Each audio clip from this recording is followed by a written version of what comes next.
What's going on, guys? Welcome back to another video. Hey, what's going on, guys? Welcome back. So today I thought I would do another top 5 favourites video. I did a couple of these in the past and they got really good responses. So I thought I would do another one.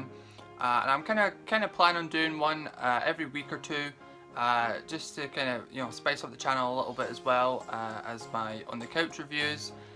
So today's video, if you can't tell already, is going to be all about Alfred Hitchcock, the master director. Ultimately one of my favourite directors of all time.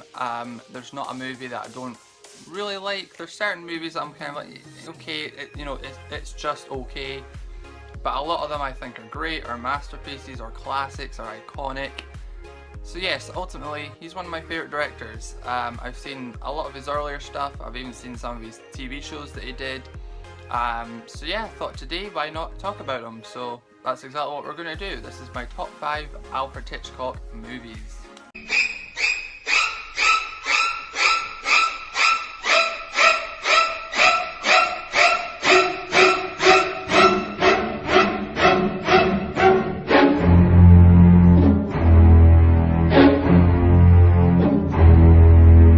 Alright guys, so I had a hard time choosing my top 5 Hitchcock movies.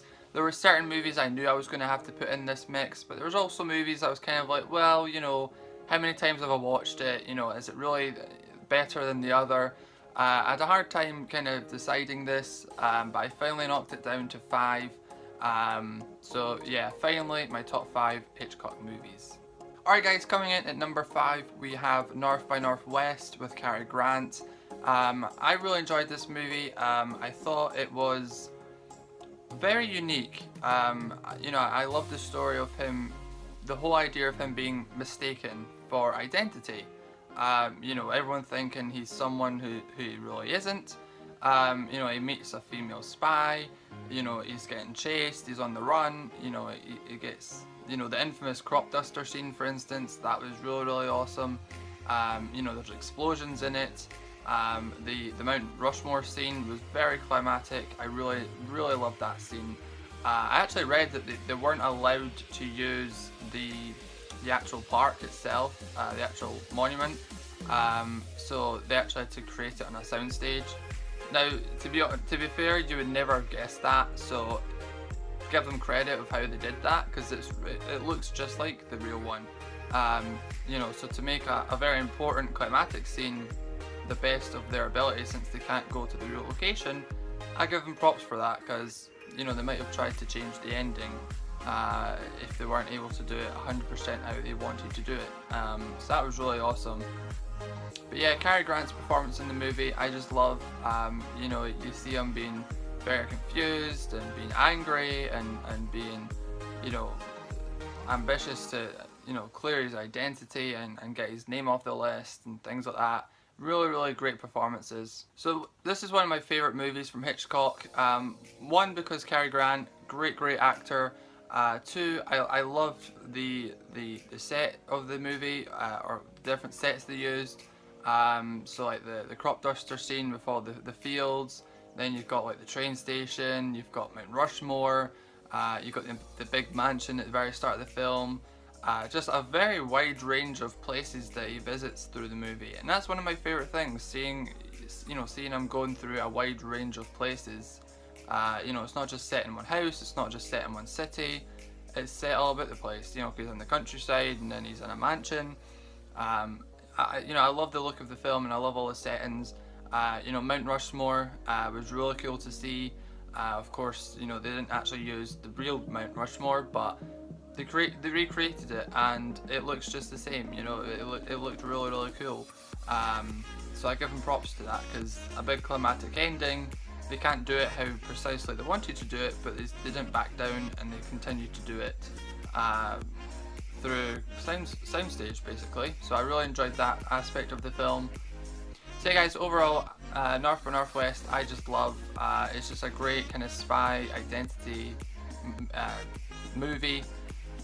Really enjoy it. Definitely check it out if you haven't. It is a really great film. Alright guys, coming in at number 4 we have Dial-M for Murder. Now surprisingly this isn't on many people's lists, but it's on my list. I love the whole aspect of the movie of being mostly in one location. You know, there's one or two shots where they're outside of the house, but mostly the movie takes place inside the house, inside the apartment. And I really like when films do that, you know, I really do like it. I also do like it in Rope. But Dial for Murder is really a really good film. It's about who did it and why they did it and how they did it.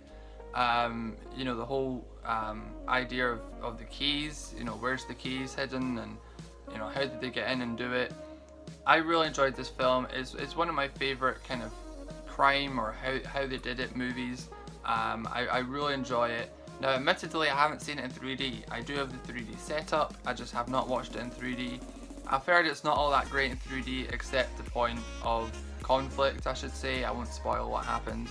But apart from that, nothing really great in 3D, apart from depth. I'm sure the next time I watch the movie, I'll watch it in 3D. But yeah, it was great to see that he actually did a 3D film. I did read that he didn't really want to do it in 3D, however the studio kind of pushed him to do it because it was kind of making a comeback, so he kind of got forced into it. But yeah, he still made a great movie out of it, you know, and if you watch it in 2D, it's fine, you know, because I haven't seen the 3D yet, and I really enjoyed the 2D version. Visually, it looks amazing, and I love, you know, I think the reason why I loved the movie so much was just because it was set in one place. You know, it wasn't loads of locations, it was set in one single place.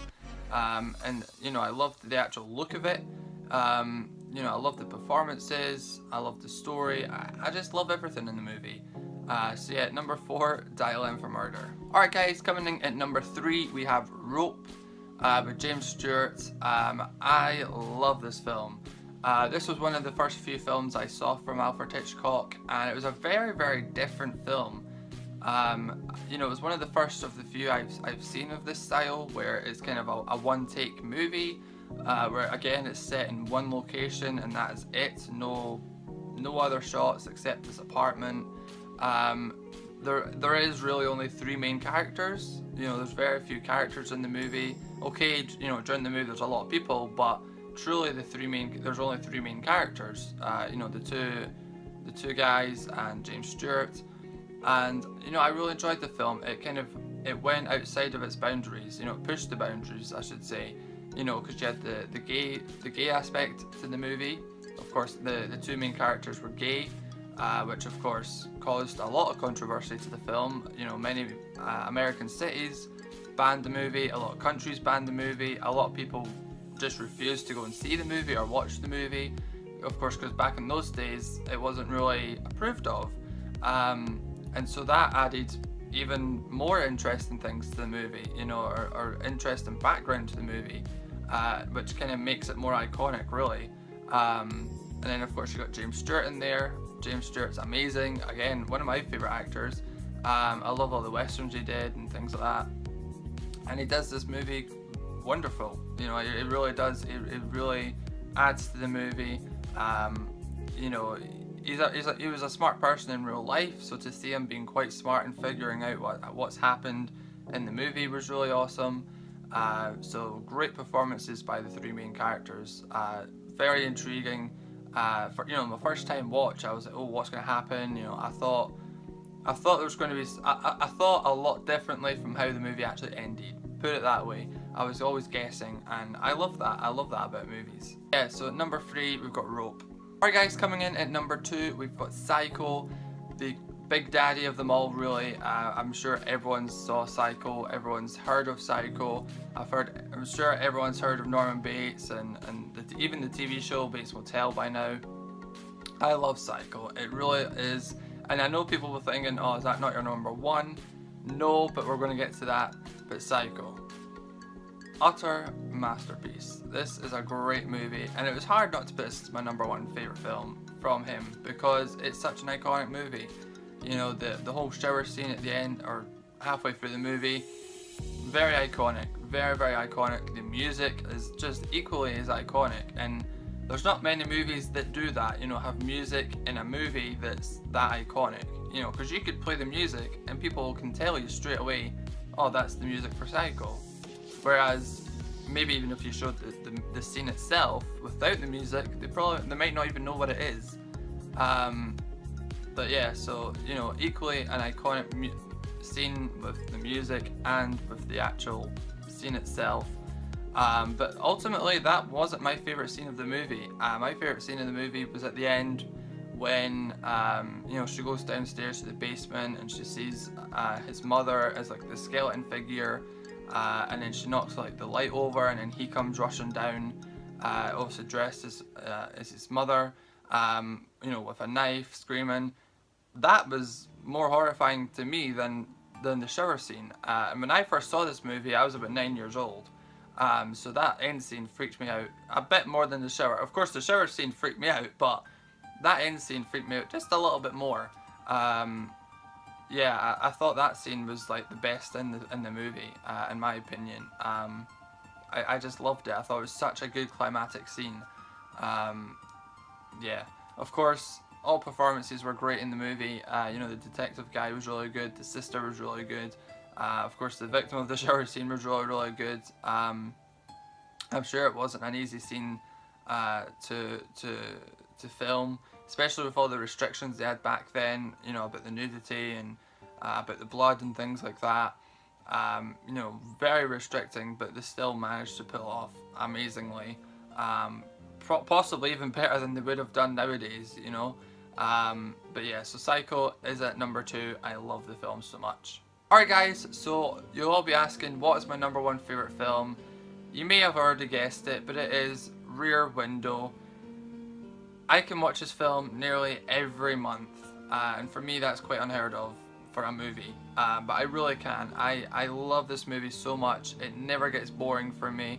I just have a great time watching it. I've had a great time showing my friends and showing family that have never seen the movie, and they all really, really enjoyed it, which is always great. Passing on or gaining new Hitchcock fans. But I just love the movie. Of course, again, it's similar to Rope, set in kind of one primary location of, you know, Stuart's apartment, looking across over to the opposite apartment where the main event happens. And you know, I just love that. I really just love that. You know, and even just the whole complex itself, it was very closed off. You know, it was kind of circular a little bit. You know, and everywhere you looked, there was kind of an apartment window with something happening in it.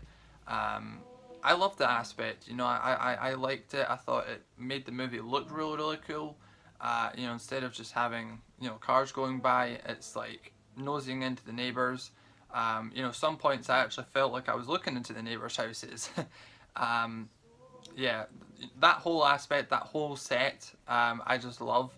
I think they actually had like 1,000, because obviously it's not a real complex. It was built and like within a stage, and they actually had like, I think it was like 1,000 lights they had to light the whole place up.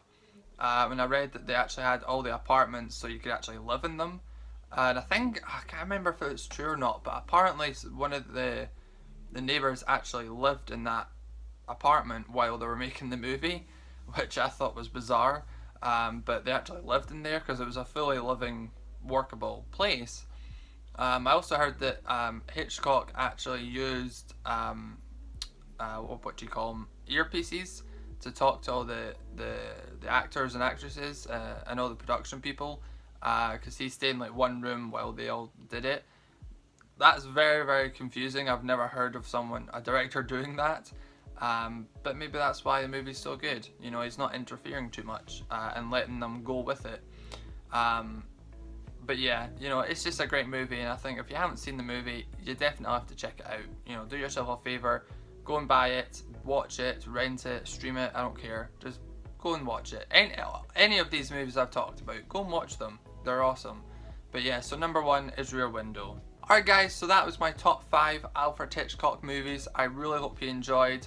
I'm still getting better at explaining movies and things. You know, I don't do it too often or as in depth. But I'm getting better at it, hopefully. You know, along with the On the Couch reviews, I'm hopefully getting better at reviewing movies. But I really hope you enjoyed the video, guys. Make sure to hit that like button and subscribe. Definitely check out my Twitter page down below. Also my Letterboxd account, so you can see what I've been watching. And yeah, stay tuned. On Friday I'll have another on the couch reviews video on the way, so definitely check that out on Friday. So until next time guys, you've been awesome, stay awesome, peace.